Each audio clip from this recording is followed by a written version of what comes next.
পাণ্ডবেশ্বর ডালুরবান দুর্গা মন্দির স্থান।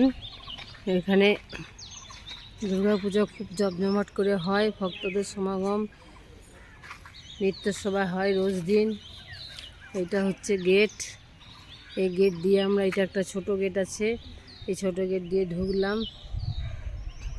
এখানে একটা রুম আছে, এটা বড় বাউন্ডারি।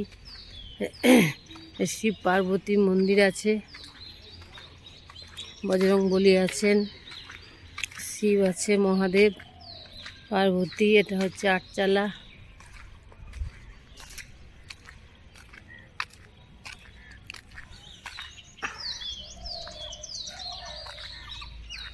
এদিকে একটা ছোট গেট আছে, এখন মন্দির বন্ধ আছে।